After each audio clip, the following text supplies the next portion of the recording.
Quando nós lemos a palavra de Deus, a gente percebe uma coisa quando nós perguntamos para as pessoas o que chamou a atenção delas. Normalmente, para cada pessoa chamou a atenção uma coisa, uma palavra, uma situação, e tudo porque vai de encontro à nossa necessidade. A sua necessidade é diferente da minha. Ou pode ser a mesma, mas quando nós lemos a palavra, ela vai de encontro àquilo que nós mais precisamos. Por isso que podemos ler a Bíblia várias e várias vezes e ela sempre vai falar de forma diferente. O contexto é igual, mas ela vai nos falar, ela vai nos tocar de uma forma sempre diferente. Essa é a obra do Espírito Santo. Hoje nós vamos ler os Salmos 133 e alguns outros salmos que eu vou falar mais adiante. Vamos pedir a direção do Espírito Santo? Meu Deus, que o Senhor fale conosco, que essa palavra venha nos fortalecer, nos dirigir e mostrar a tua grandeza, o teu poder. Em nome do Senhor Jesus. Amém. O salmista começa assim: ó, quão bom e quão suave é que os irmãos vivam em união. O comentário diz a unidade da igreja. Assim como a figura do azeite derramado sobre o sacerdote representava a unidade de Israel, o Espírito Santo derramado sobre a igreja do Senhor Jesus reflete sua força e indivisibilidade.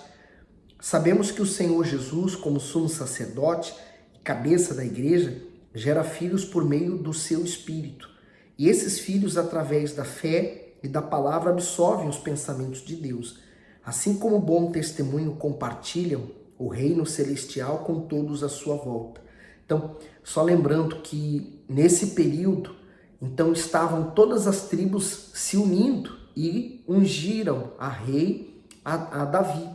Então, por isso que está sendo escrito, né? Quão bom e quão suave é que os irmãos vivam em união. Porque era todos filhos de Jacó, né? Filhos de Abraão pela fé, mas filhos de Jacó.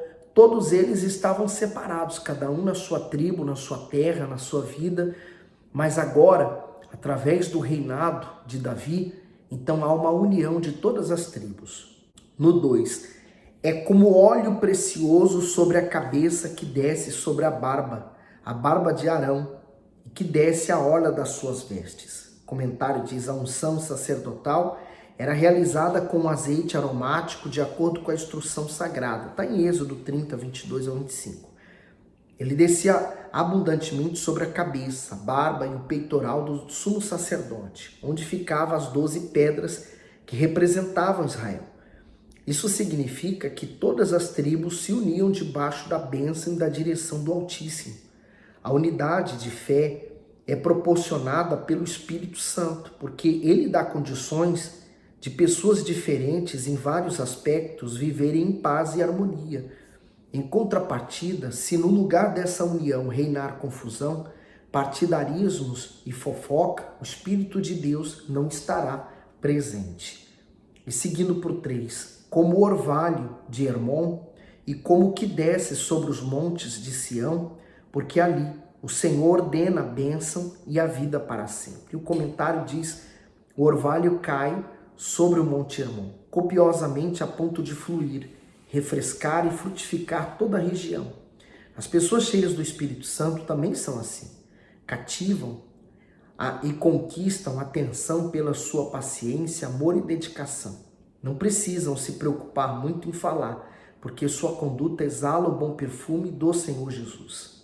Há não muito tempo atrás, o Bispo Macedo fez uma filmagem no Monte Hermon, numa cachoeira que despeja litros e mais litros e mais litros de água todos os dias, e essa água do Hermon, ela é responsável por abastecer praticamente todo Israel com água. Então quer dizer, essa água é como uma fonte de águas vivas que Deus quer jorrar de dentro de você, de mim, de nós, através do Espírito Santo. Basta você o desejar acima de tudo e o querer. Agora, Salmos 106. Louvai ao Senhor, porque Ele é bom, porque a sua misericórdia dura para sempre. E o comentário diz: Deus é bom. Um acentuado contraste é visto entre a bondade do Altíssimo, revelada em cada detalhe da história de Israel, e a desobediência do povo. Os israelitas sofreram com a correção divina por causa da prática deliberada do pecado. No entanto, a disciplina de Deus não é um castigo, e sim uma maneira de corrigir aqueles a quem tanto ama. E isso não anula a sua bondade. Ao reter bênçãos ou permitir sofrimentos, o Altíssimo visa o bem. Infelizmente, alguns ignoram a disciplina e continuam em seu mau caminho, sem se atentar para o fato de que isso trará grandes transtornos para a sua vida. E olha, eu posso dizer isso para você com relação à minha vida. O que me trouxe para a igreja foi justamente os problemas que tanto eu como minha família estávamos vivendo. E isso proporcionou conhecer Jesus. Hoje, claro que no tempo eu não pensava assim, mas hoje, olhando para o que aconteceu lá atrás, eu dou graças a Deus porque aquilo favoreceu eu vir para a igreja. Porque, humanamente falando, se eu tivesse bem, se eu estivesse com tudo bem em casa, na família, eu não iria para a igreja. Mas o ir à igreja porque eu tinha um problema favoreceu que eu tivesse um encontro real e verdadeiro com o Senhor Jesus. E a minha pergunta a você é: você já teve esse encontro com Deus? Não é bater no peito e dizer que Deus anda com você, porque tem muita gente que fala isso, mas faz tudo errado. E a minha pergunta é: você já teve essa experiência com Deus, com o Espírito Santo? Seguindo para o 2, quem pode contar as obras poderosas do Senhor? Quem anunciará os seus louvores? Bem-aventurados os que guardam o juízo e que praticam justiça em todos os tempos. O comentário diz: praticar a justiça, o Altíssimo ama o que é justo. Por isso, aquele que guarda a sua consciência íntegra diante dele e pratica a justiça será plenamente abençoado. Amém.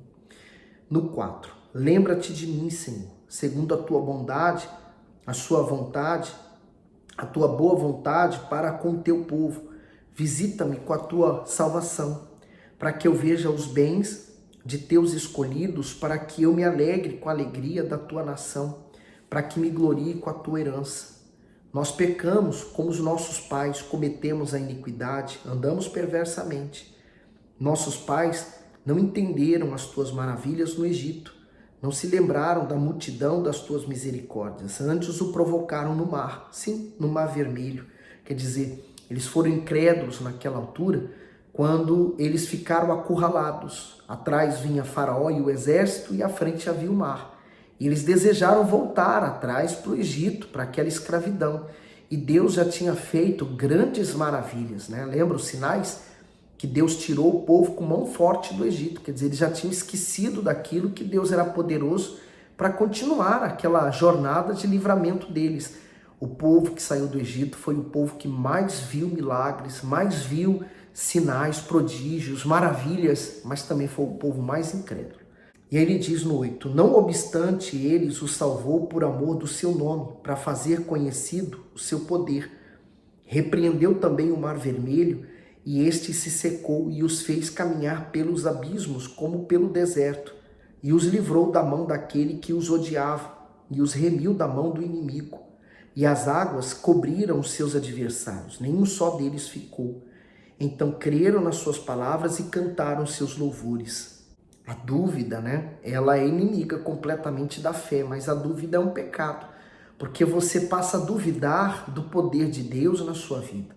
Você tem que manter aquilo que nós lemos logo no princípio, a consciência tranquila. A consciência vem de uma fé saudável, de uma fé que está agradando a Deus. Então, quando você está agradando a Deus, você não tem dúvida de que Deus vai responder. E que Ele vai livrar você na hora certa e tirar toda a aflição. No 13, porém, cedo se esqueceram das suas obras. Não esperaram o seu conselho. O comentário diz: a ingratidão nasce da incapacidade do ser humano de reconhecer e agradecer os benefícios recebidos. Deus havia se mostrado fiel ao realizar milagres extraordinários, mas recebia do povo somente ingratidão. Os israelitas se alegravam no momento da bênção, mas logo as esqueciam e se enchiam de murmurações e dúvidas.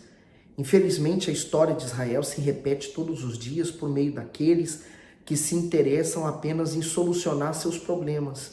Isto é, buscam as bênçãos, mas não estão interessados no abençoador. pois assim que as recebem, viram as costas para ele. Para não cairmos no erro da ingratidão, precisamos manter na memória as dádivas que recebemos de Deus. A ingratidão já levou muitas pessoas a naufragar na fé, porque elas esqueceram que o maior presente que ela poderia ter recebido foi a morte, a ressurreição do Senhor Jesus e ele devolver o acesso e a comunhão ao Pai. No 14, mas deixaram-se levar à cobiça no deserto e tentaram a Deus na solidão. E ele lhes cumpriu o seu desejo, mas enviou magreza às suas almas. Quer dizer, eles saciaram, por um lado, o corpo, né? Saciaram a vontade. No entanto, a alma deles se tornaram tão magras porque faltava o alimento espiritual, faltava a fé. 16. E invejaram a Moisés no campo e a Arão, o santo do Senhor. Abriu-se a terra e engoliu Datã e cobriu o grupo de Abirão. E um fogo se acendeu no seu grupo e a chama abrasou os ímpios. Comentário do 14 ao 18. Os pecados dos filhos de Israel variavam entre cobiça pelo alimento egípcio, inveja e rebelião. Em todos esses casos, eles pecaram porque suas intenções eram carnais, e sendo carnal é impossível que alguém cumpra a vontade de Deus. Isso significa que enquanto a natureza adâmica governar uma pessoa, ela estará suscetível a se entregar a sentimentos e paixões humanas. Se não houver conversão genuína, cedo ou tarde ela se desviará da fé. Nós vemos esse desinteresse para as coisas de Deus nos dias de hoje com muita força. Você pode observar, as pessoas elas se interessam muito mais pelas bênçãos, ela quer receber as bênçãos muito mais do que aprender a agradar a Deus, né? Por exemplo, uma reunião de quarta, de domingo, onde há uma palavra, onde está sendo dado o ensinamento da palavra. Normalmente as pessoas não valorizam esses dias. Ela valoriza as reuniões de segunda, de terça, de quinta, de sexta-feira, sábado. Quer dizer, reuniões que o apelo é mais para buscar a solução de alguma necessidade que ela tem. E ela desvaloriza as reuniões que vão incentivá-la a ter um relacionamento mais íntimo com Deus, um estreitamento no seu relacionamento com Deus. Elas ignoram, acham que o que ela já tem com Deus já é suficiente. Infelizmente essa é a verdade. 18. E um fogo se acendeu no seu grupo, a chama abrasou os ímpios, fizeram bezerro em Horebe e adoraram a imagem fundida, e converteram a sua glória na figura de um boi que come erva. Esqueceram-se de Deus, seu Salvador, que fizeram grandezas no Egito, maravilhas na terra de Cã, coisas tremendas no Mar Vermelho. Por isso disse que os destruiria, não houvesse Moisés, seu escolhido, ficado perante ele na brecha, para desviar a sua indignação a fim de não os destruir. O comentário do 19 ao 23 diz a cegueira. O povo havia visto e se beneficiado da glória divina, mas a trocou por um bezerro de ouro semelhante ao deus Apis, adorado pelo povo egípcio. Com esse episódio, vemos o que o Altíssimo sente ao ser destituído, desprezado e desonrado por aqueles que foram socorridos e salvos por ele. Então essa é a tendência do ser humano, sempre querer se apegar a algum objeto para poder crer em Deus, quando ele precisa apenas crer na palavra dele. No 24, também desprezaram a terra aprazível, não creram na sua palavra. Antes murmuraram nas suas tendas e não deram ouvidos à voz do Senhor. Eu acho interessante quando ele diz que murmuraram dentro das tendas, né? Quer dizer, ninguém estava ouvindo, mas Deus ouviu. Às vezes a pessoa quer falar mal do pastor, do obreiro, de um oficial da igreja ou de outra pessoa qualquer, e ela pensa assim, mas ninguém está ouvindo. Deus está, pode ter certeza. E aí ele diz assim, no 26, por isso levantou a sua mão contra eles para os derrubar no deserto, para derrubar também a sua semente entre as nações e espalhá-los pelas terras. O comentário do bispo do 24 ao 27, os filhos de Israel estiveram diante de dois relatos diferentes contra Canaã. Um mostrava a confiança no poder do Altíssimo, em Números 13:30, e outros e outro duvidava da sua promessa. Números 13, 28 ao 31. Diante disso, o povo escolheu duvidar, desprezando o Senhor e a terra prometida por ele. Números 13, 32 ao 33. Essa incredulidade provocou a ira divina. Por isso, assim como a nação rejeitou o Todo-Poderoso, ela foi rejeitada por ele. E esse é o cuidado que temos que ter para não fazer essas escolhas erradas e prejudicar a nosso relacionamento com Deus. 28. Também se juntaram com Baal Peor e comeram o sacrifício dos mortos. Assim provocaram a ira com as suas invenções e a peste rebentou entre eles. Então se levantou Finéias e fez juízo e cessou aquela peste. E isto lhe foi contado como justiça de geração em geração para sempre. O comentário do 28 ao 31. Em Baal Peor, os hebreus abandonaram o culto ao verdadeiro Deus para cultuar Baal, com rituais regados a banquetes e prostituição.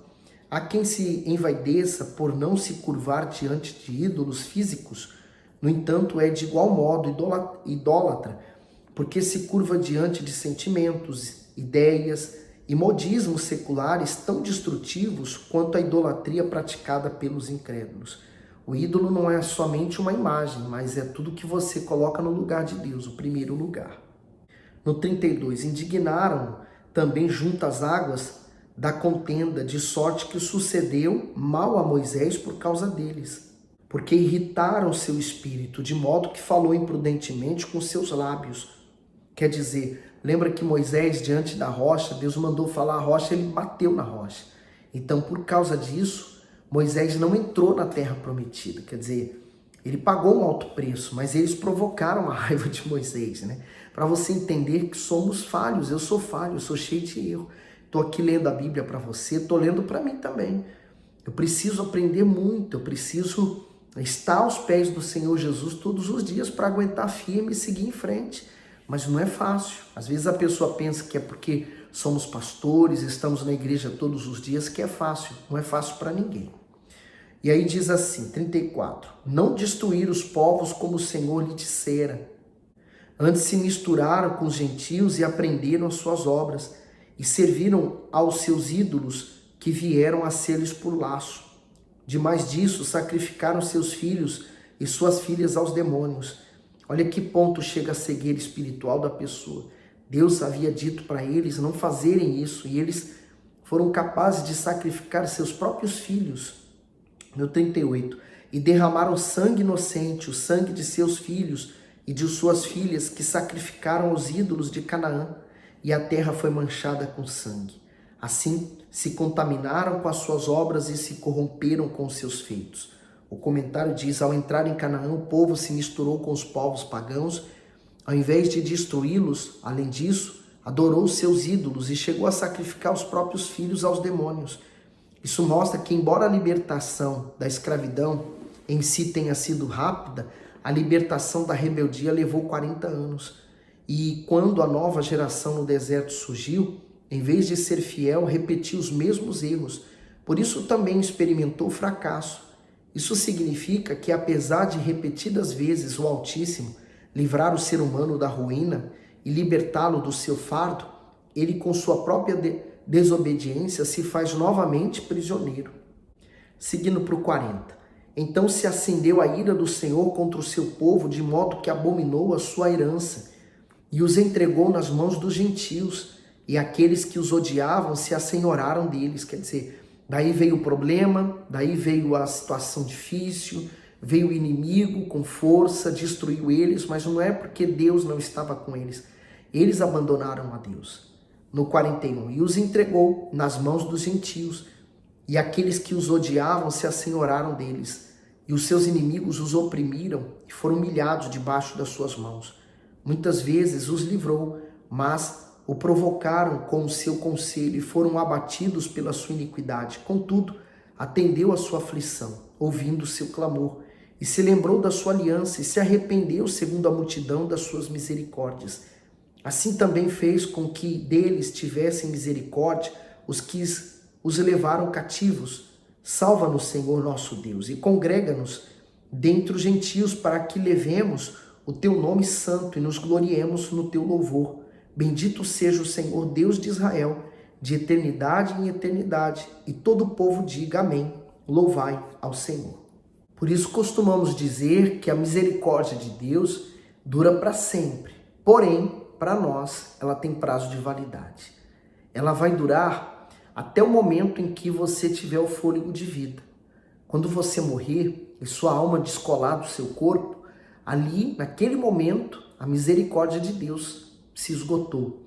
E aí, se você não tomou a atitude certa, se você não fez a escolha de que lado você vai estar, então os demônios vêm buscar a alma daquela pessoa para levá-la para o inferno. Mas se você morreu em Cristo e digamos que houve tempo de arrependimento no último instante de vida, e nós não sabemos se vai ou não vai haver, então a pessoa se arrepende e ela clama por Jesus, então a alma dela é salva. Quem vem buscar a alma dela é os anjos de Deus e ela leva para o paraíso. Você pode ver isso claramente quando Jesus fala do rico e Lázaro. Ali está bem explicado o que acontece o após a morte. É a dúvida que muitas pessoas têm a respeito da vida após a morte. Todos acham, ou alguns acham que acaba, que há um descanso, que acaba o problema, acaba o tormento. Engano dela.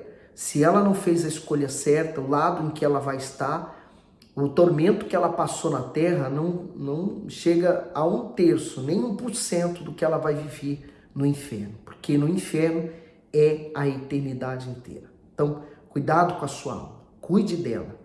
Como diz lá o texto, né, que a gente leu agora há pouco, a alma daquele povo estava saciada por fora, né, sentindo as suas necessidades físicas atendidas, mas a alma estava magra. Como é que está a sua alma, hein? Será que sua alma está magra como a deles ali ou está farta? Quem tem a alma farta quer dividir o pão com mais pessoas, que é o que eu estou fazendo, procuro fazer. O Bispo Macedo faz isso todos os dias, colocando uma mensagem.